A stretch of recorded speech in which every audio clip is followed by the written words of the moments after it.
warahmatullahi wabarakatuh. Perkenalkan, nama saya Siti Nurhaliza Syahrir dengan NIM 24602045. Baik, di sini saya akan mempresentasikan video saya yang berjudul Teori Produksi dalam Pengantar Ekonomi Mikro.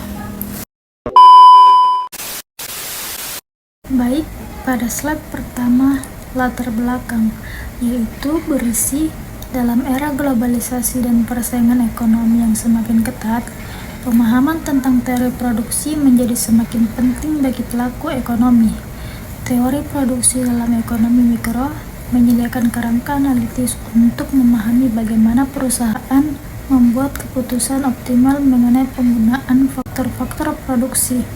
Teori ini tidak hanya relevan bagi perusahaan besar, tetapi juga bagi usaha mikro, kecil, dan menengah atau UMKM yang menjadi tulang punggung perekonomian Indonesia. Perkembangan teknologi digital dan otomatisasi juga membawa tantangan baru dalam penerapan teori produksi. Konsep-konsep tradisional seperti hukum diminishing returns perlu dievaluasi ulang dalam konteks ekonomi digital yang memiliki karakteristik berbeda. Selanjutnya, slide kedua, yaitu konsep dasar teori produksi. Yang pertama, pengertian produksi dalam ekonomi mikro, yaitu membahas produksi dalam konteks ekonomi mikro didefinisikan sebagai proses transformasi input atau faktor-faktor produksi menjadi output atau barang dan jasa yang memiliki nilai ekonomis lebih tinggi. Dari perspektif ekonomi mikro, produksi bukan hanya mencakup pembuatan barang fisik, tetapi juga mencakup penyediaan jasa. Kegiatan produksi dapat berupa perubahan bentuk, yaitu form utility, perubahan tempat atau place utility, perubahan waktu, time utility, dan perubahan kepemilikan yaitu possession utility. Teori produksi dalam ekonomi mikro berfokus pada bagaimana perusahaan membuat keputusan optimal mengenai kombinasi input yang akan digunakan untuk menghasilkan output tertentu dengan biaya minimum atau untuk memaksimalkan output dengan input yang tersedia. Lalu yang kedua, tujuan produksi, yaitu membahas tujuan ekonomi. Yang pertama, memaksimalkan keuntungan atau profit maximization melalui efisiensi penggunaan sumber daya. Yang kedua, meminimalkan biaya produksi untuk tingkat output tertentu atau minimization. Yang ketiga, mencapai skala ekonomis atau economies of scale untuk meningkatkan daya saing. Dan yang keempat, meningkatkan produktivitas faktor-faktor produksi. Selanjutnya, tujuan sosial, yaitu pertama, menciptakan lapangan kerja dan mengurangi pengangguran. Yang kedua, meningkatkan kesejahteraan masyarakat melalui penyediaan barang dan jasa. Yang ketiga, mengembangkan keterampilan dan kemampuan sumber daya manusia. Yang keempat, mendorong pertumbuhan ekonomi regional dan nasional. Selanjutnya, tujuan keberlanjutan, yaitu pertama, mengoptimalkan penggunaan sumber daya alam yang terbatas. Kedua, menerapkan prinsip-prinsip produksi ramah lingkungan. Dan yang ketiga, memastikan keberlanjutan produksi untuk generasi mendatang. Lalu pada slide selanjutnya, pelaku produksi, yaitu membahas yang pertama, perusahaan individual, yaitu perusahaan perseorangan yang dimiliki dan dioperasikan oleh satu individu dengan karakteristik tanggung jawab tidak terbatas, modal terbatas, dan fleksibilitas dalam pengambilan keputusan. Kedua, firma atau partnership, yaitu bentuk usaha yang dimiliki oleh dua atau lebih individu yang bekerja sama dalam menjalankan kegiatan produksi dengan keuntungan dibagi sesuai kesepakatan.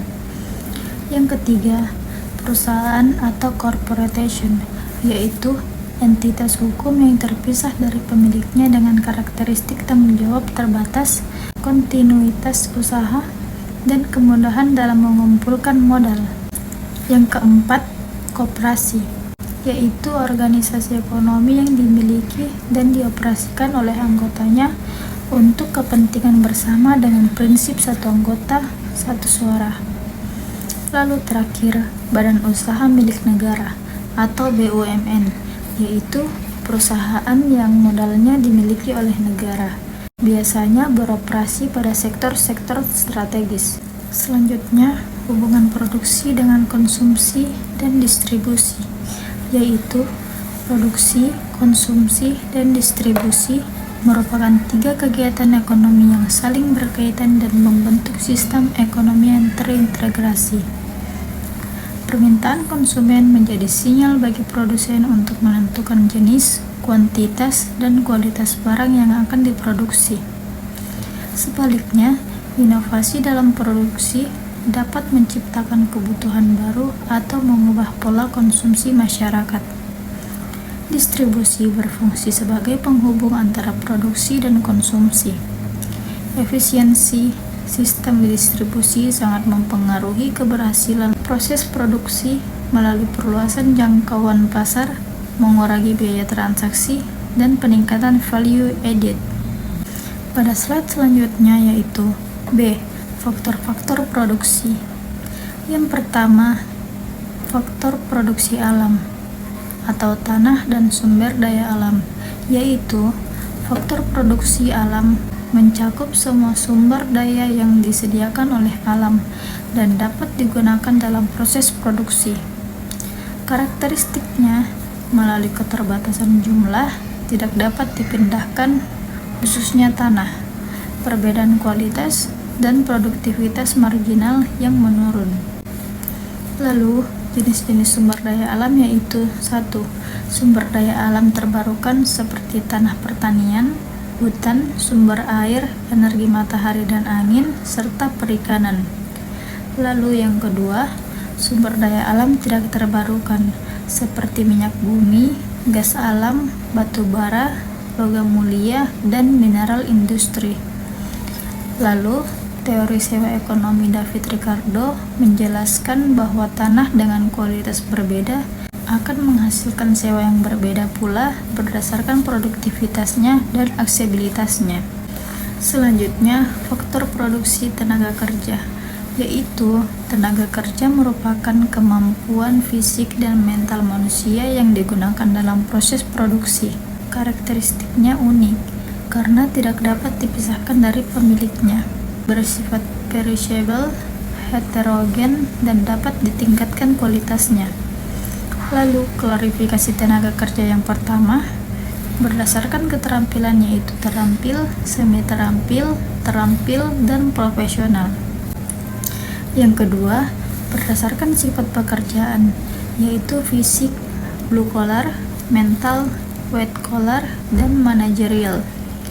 Lalu, teori upah meliputi teori upah subsisten, produktivitas, marginal, dan upah efisiensi. Human capital theory menekankan pentingnya investasi dalam pendidikan dan pelatihan untuk meningkatkan produktivitas. Selanjutnya, faktor produksi modal, yaitu modal merujuk pada barang yang diproduksi untuk digunakan dalam proses produksi barang lain. Karakteristiknya meliputi buatan manusia, dapat diakumulasi, mengalami depresiasi, dan bersifat produktif. Lalu, klarifikasi modal yaitu 1. Berdasarkan wujud seperti fisik, yaitu mesin dan bangunan. Lalu, tidak berwujud seperti paten dan software. Yang kedua, berdasarkan fungsi, seperti tetap, fixed capital, dan kerja, working capital. Lalu yang ketiga yaitu berdasarkan sumber seperti sendiri atau equity, dan pinjaman debit. Selanjutnya, keempat yaitu faktor produksi kewirausahaan, yaitu kewirausahaan adalah mengkombinasikan faktor-faktor produksi secara inovatif dan efisien. Karakteristiknya meliputi inovasi, pengambilan risiko, kepemimpinan, dan visi strategis. Lalu, teori kewirausahaan mencakup teori Nietzsche tentang ketidakpastian, teori Kirchner tentang alertness, dan pendekatan Austrian School yang menekankan peran entrepreneur dalam proses pasar dinamis. Lalu pada slide selanjutnya yaitu C. Fungsi produksi.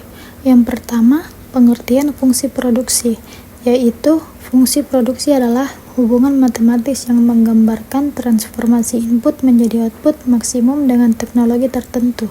Secara umum dapat ditulis sebagai Q sama dengan F dalam kurung L K N E tutup kurung. Asumsi dasar meliputi efisiensi teknis, teknologi konstan, rasionalitas produsen, dan homogenitas input. Sifat-sifatnya mencakup monotonicity, conservity, dan continuity. Lalu yang kedua, fungsi produksi jangka pendek, yaitu jangka pendek adalah periode di mana minimal satu faktor produksi bersifat tetap. Umumnya, modal tetap sedangkan tenaga kerja variabel. Terdapat 3 tahapan yaitu increasing returns, diminishing returns, dan negative returns. Lalu, analisis melibatkan kurva total produk yang berbentuk S, mencerminkan perubahan produktivitas marginal sepanjang tahapan produksi. Yang ketiga, fungsi produksi jangka panjang, yaitu jangka panjang adalah periode di mana semua faktor produksi variabel. Analisis menggunakan konsep isokuan atau kurva isoproduk dan isocos atau kurva biaya sama. Lalu, optimisasi tercapai ketika MRTS sama dengan rasio harga input atau ketika produktivitas marginal per unit biaya sama untuk semua input. Lalu, yang keempat, kurva produk total, rata-rata, dan marginal, yaitu 1. Kurva produksi total. Produk total atau TP adalah jumlah keseluruhan output atau hasil produksi yang dihasilkan oleh suatu perusahaan atau unit produksi dalam periode tertentu dengan menggunakan kombinasi input produksi seperti tenaga kerja, modal, dan bahan baku yang tersedia. Lalu, rumus produk total. Total produk sama dengan F dalam kurung labor kapital tutup kurung. Penjelasannya yaitu di mana TP sama dengan total produk atau produk total, L sama dengan labor atau tenaga kerja, input variabel, K sama dengan kapital atau modal sebagai input tetap ditandai dengan garis atas. Lalu, penjelasan pada kurva tersebut yaitu increasing returns, hasil yang meningkat, yaitu kurva naik dengan kemiringan yang semakin curam. Lalu, setiap penambahan input tenaga kerja menghasilkan peningkatan output yang semakin besar. Lalu, efisiensi produksi meningkat karena spesialisasi dan pembagian kerja. Lalu, diminishing returns atau hasil yang menurun, yaitu kurva masih naik tetapi dengan kemiringan yang semakin landai. Lalu, penambahan input tenaga kerja masih menghasilkan output tambahan, tetapi jumlahnya semakin berkurang. Selanjutnya, titik puncak kurva menunjukkan output maksimum. Lalu selanjutnya, negative returns atau hasil negatif, yaitu kurva mulai turun, lalu penambahan input tenaga kerja justru mengurangi total output. Lalu terjadi overcrowding atau kelebihan tenaga kerja. Pada slide selanjutnya yaitu 2. Kurva produksi rata-rata. Produk rata-rata atau AP adalah hasil bagi antara produk total dengan jumlah input variabel yang digunakan. Biasanya dihitung sebagai produk total dibagi dengan jumlah tenaga kerja atau average produk, sama dengan total produk atau labor, yang menunjukkan produktivitas rata-rata per unit input. Rumus produk rata-rata yaitu AP sama dengan TP per L. Penjelasannya yaitu di mana AP sama dengan average produk atau produk rata-rata, TP sama dengan total produk atau produk total, L sama dengan labor atau jumlah tenaga kerja. Lalu penjelasan pada kurva tersebut adalah increasing pace, yaitu kurva AP naik dari kiri ke kanan. Lalu produktivitas rata-rata per pekerja meningkat. Lalu terjadi karena efisiensi spesialisasi dan pembagian kerja. Dan setiap penambahan pekerja meningkatkan output rata-rata. Selanjutnya, fase puncak atau maksimum point, yaitu titik tertinggi kurva AP. Lalu menunjukkan produktivitas rata-rata maksimum per pekerja, lalu titik optimal dari segi efisiensi rata-rata. Dan pada titik ini, AP sama dengan MP atau average produk sama dengan marginal produk. Selanjutnya, fase turun atau decreasing pace, yaitu kurva AP turun dari kanan ke kiri, lalu produktivitas rata-rata per pekerja menurun, lalu terjadi karena diminishing returns dan penambahan pekerja mengurangi output rata-rata. Pada slide selanjutnya yaitu kurva produksi marginal. Produk marginal atau MP adalah tambahan output yang dihasilkan ketika input variabel atau biasanya tenaga kerja ditambah 1 unit, dengan asumsi input lainnya tetap konstan. MP menunjukkan tingkat perubahan produk total terhadap perubahan input variabel atau marginal produk sama dengan TP per L. Rumus produk marginal atau marginal produk per MP. MP sama dengan perubahan produk total per perubahan jumlah tenaga kerja atau marginal produk sama dengan turunan produk total terhadap tenaga kerja. Penjelasannya yaitu di mana MP sama dengan marginal produk atau produk marginal. TP sama dengan perubahan produk total, L sama dengan perubahan jumlah tenaga kerja, dan DTP per DL sama dengan turunan produk total terhadap tenaga kerja. Lalu, penjelasan pada kurva tersebut yaitu fase naik atau increasing marginal returns, yaitu kurva MP naik dari kiri ke kanan. Lalu setiap penambahan pekerja menghasilkan tambahan output yang semakin besar. Lalu terjadi karena spesialisasi dan efisiensi kerja yang meningkat, dan produktivitas marginal meningkat. Selanjutnya fase puncak atau maksimum marginal produk, yaitu titik tertinggi kurva MP, lalu menunjukkan tambahan output maksimum per penambahan satu pekerja, lalu titik balik dari increasing ke decreasing returns, dan pada titik ini kemiringan kurva TP paling curam. Selanjutnya fase turun positif atau decreasing marginal returns, yaitu kurva MP turun tetapi masih di atas sumbu X atau positif. Lalu penambahan pekerja masih menghasilkan tambahan output tetapi jumlahnya semakin berkurang. Lalu terjadi diminishing returns dan TP masih naik tetapi dengan laju yang melambat. Selanjutnya fase negatif atau negative marginal returns, yaitu kurva MP turun di bawah sumbu X atau negatif. Lalu penambahan pekerja justru mengurangi total output.